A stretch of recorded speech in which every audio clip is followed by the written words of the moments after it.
I'm saying, documentary. Democracy. Alright? First and foremost is democracy. And guess what? All these other countries have accepted it, but now they're realizing that democracy is just a poison.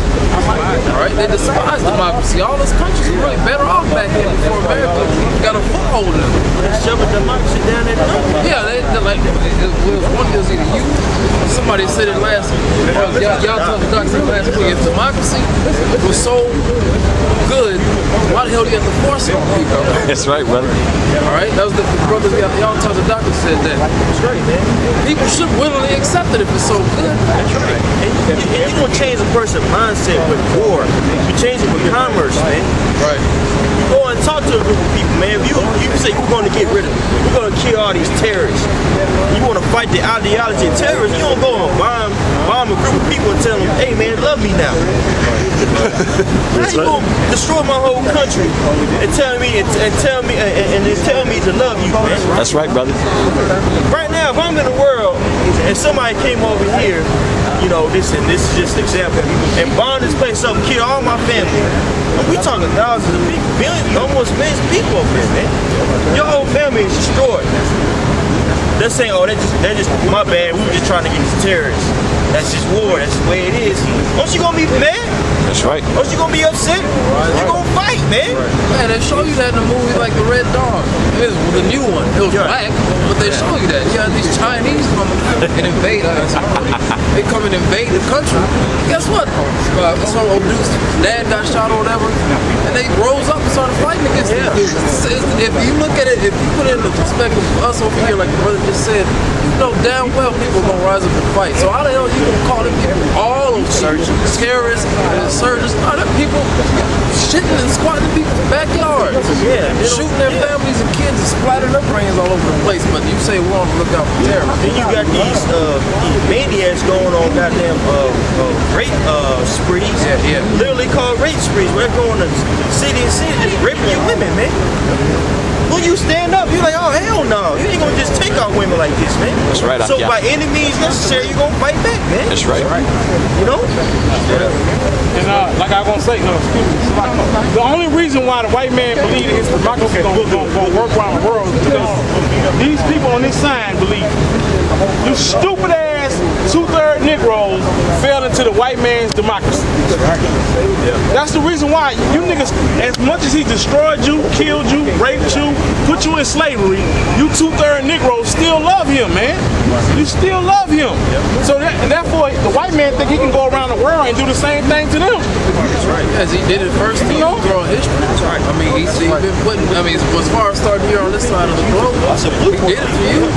He did the blueprint of how to destroy people. He used us. Just look at Jim Crow and all the history of the Negro and the Native American here in this country. Shit, we can go back to Greece. Maccabees time, man. That's right. You know what I'm saying? What you do is you go in, you plant the ideology, and if people don't follow it, you destroy it. Same thing is going on in the Middle East, man. You dig? Ain't nothing new under the sun, man. I got a quick question. Go ahead, Robert. And this goes into what the brothers were saying, through his policies, through his treaties, it's all the same thing. This is Daniel chapter 8, verse 25. And through his policy also, he shall cause craft to prosper in his hand. Yeah, through his policy. All right. What's another word for policy? Police. All right. Control. That's right. All right. New world order. The so-called white man wants his way of thinking to be pushed throughout the whole earth. And now with that, they're going to destroy you. Get with it or deal with it. Get with it or get run over. Get with it, deal with it, or get run over. And if you look up the word democracy, you break it down, what it basically saying is rule of the demons, rule of the devils. You know what I'm saying? Democracy, rule of the demons. So, you know, it's a prophecy with that whole word in itself. And they say it means for the Hebrew. No. Rule of the demons. And who's supposed to be the leader of democracy? They call him the leader of the so-called free world. That's the president, Barack Obama. Now what happens when you get inaugurated? the word inaugurate, stand in the place of demons. All right? So this whole place is controlled by Satan. There's nothing, I mean, you got, I'm not gonna call him out, but this guy wanna call and say that this place has never been in a bad, or America, this world is in a great situation, things are good. No, it's not. All right? This place is totally demonic. The whole world is not set to where life can flourish. This place is set up to where death keeps running rampant. I mean, there's an ambulance coming up the street right now. If this were the kingdom,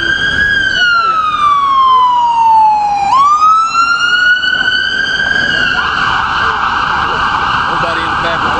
If this were the kingdom where you have ambulances and cops running rampant all up and down the country, no. People dying, yeah, people getting choked out. I seen another video. Some dude was getting arrested, and a dude was on his porch recording with his phone. His cops was marched up on the porch, and snatched the phone up, grabbed, choked him up in the chokehold. It was like a balcony. Trying to snatch him off the balcony. Yep. You can't do anything about it. You can't do shit about it. Yeah, trying to fight a police officer, if you run up on it. Yeah. You get yourself shot, or you get yourself serious. Or you got to get put underneath the jail. Yep, there's very few incidents you're gonna be able to get away with whooping the cop's ass, even if he comes to you with some bullshit. You know? Hey, that's why the scriptures say, be ye wise as serpents, harmless as doves. That's right. Because I send you forth as sheep amongst the wolves. Alright? Hey, just because you're in the truth don't mean you're invincible. That's right, brother. Alright? That don't mean you're invincible. You're a huge target. That's right. Just better hope you're part of the elect. Alright? Right. Go ahead. And he shall magnify himself in his heart, and by peace shall destroy many. By peace shall he destroy many. Alright? By peace shall he, hey, we want to bring democracy. We see that you people are living barbaric lives. Alright?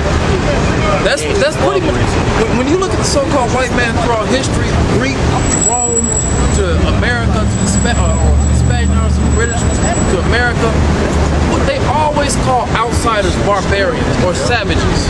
Alright? Which is ironic because if you look at Britain, Ishmael was looking at him as barbarian, man, in that time, man. Because not even before colonization, we're talking shoot, before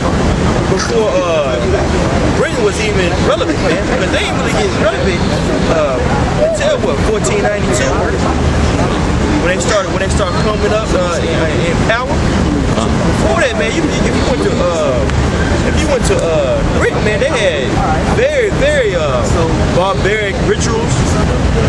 You know, slaughtering one another, man. They look at these people like, man, what's wrong with these people? You know? That's how Edomites live. Alright? Going back to another point in history, that's why they had to adopt Judaism as a religion to clean themselves up. Because they're looking at so-called Jews, Edomites and Amalekites were out there looking hella crazy. Alright? Living in caves, wearing patches of clothing, couldn't clean themselves.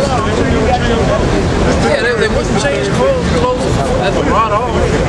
They're living like they were living like savages, like damn animals. You know? Yeah. Go ahead. Malachi 1 and 4. Whereas Edom said, we are impoverished. Who is Edom? The so-called white man. We are impoverished, but we will return and build the desolate places. Thus said the Lord of hosts, they shall build, but I will throw down. And they shall call them the border of wickedness. They shall call them the border of wickedness. That means every other nation on the planet Earth. Go ahead, keep reading. Shit, The border of wickedness and the people against whom the Lord hath indignation forever. And it's not only are they going to be the border of wickedness, which means everybody on the globe is going to look at the so-called white man. That's everywhere he goes, he's spreading wickedness. Everywhere, wherever the so-called white man isn't, you got the people living in relative peace. That's right. Minding their business, not bothering anybody. That's right. All right. Just always refer back to Gad over here. Everybody, America, believe it or not, was once a paradise. Everything was clean. Everybody, the people knew how to. They knew how to live in unison and in harmony with the land. That's right. So everything was polluted. Now look at this shit. That's right. Well, if I can say this, of course, now people always, you're essential motherfuckers always like to make these arguments. Well, yeah, we're saying arguments and things and wars with them amongst themselves. Yeah, that's gonna happen with people, man. But people aren't being decimated, bro. Genocide. You had genocides. You had people using biochemical warfare on one another. It was wars. People were taking over lands. That's normal. It's gonna happen in nature. You know what I'm saying? That's nature of man. Not to a point where it's wicked, man. Domination or total occupation Via manipulation. because man, like the brother's going into when it talks about the border of wickedness, man, that's heavy because wherever the so-called white man sets his fucking red toe, man, the whole way of life for the people, man, is just totally scarred forever. That's right.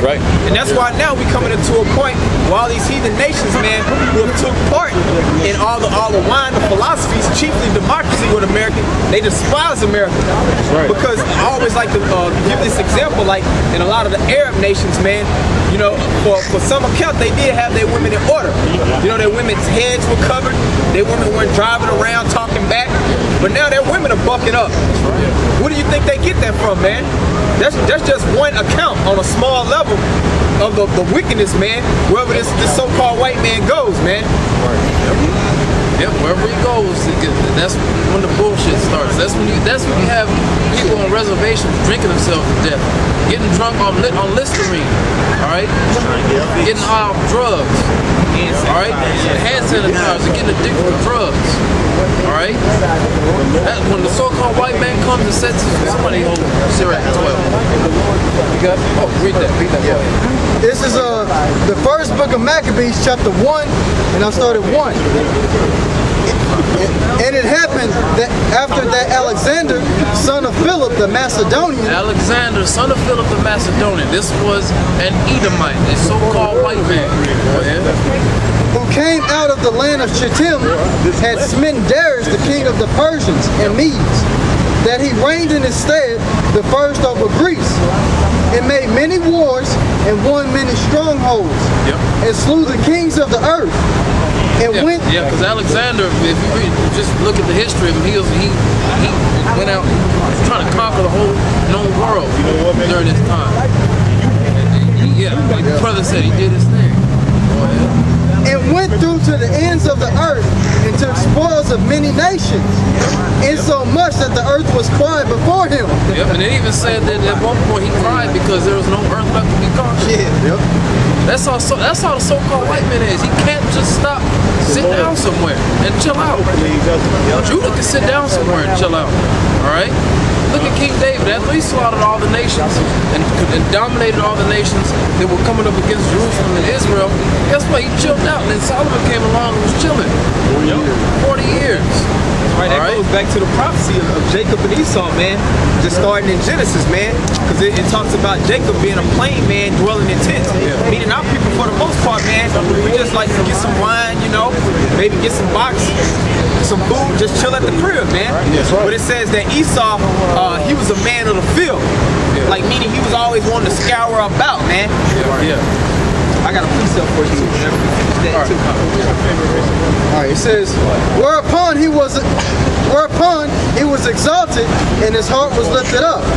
And he gathered a mighty strong host and ruled over countries, and nations, and kings, who became tributaries unto him.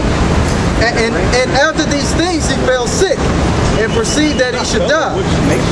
Wherefore he called his servants, such as were honorable, and had been brought up with him from his youth, and parted his kingdom among them while he was yet alive. And you had the four kings, the four generals, right? Seleucus, Sanders, Seleucid, Lysimaeus, and Ptolemy. Right. So Alexander reigned 12 years and then died, and his servants bare rule everyone in his place. Right, because like I said, the generals started to take over, and there was all kinds of infighting amongst them. Yep. It spread out somewhere to Syria, Egypt. That's when